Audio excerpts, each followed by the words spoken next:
नाजरीन बटवा.com की तरफों अस्सलाम वालेकुम। 7 अगस्त 2019 बरोज़ बुध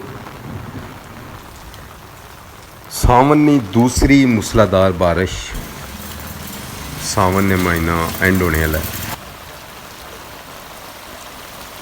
गर्मी अबस ज़्यादा सी, अल्लाह ने ज़ात करम नवाजी की थी और अपनी रहमत नाल नवाजिया।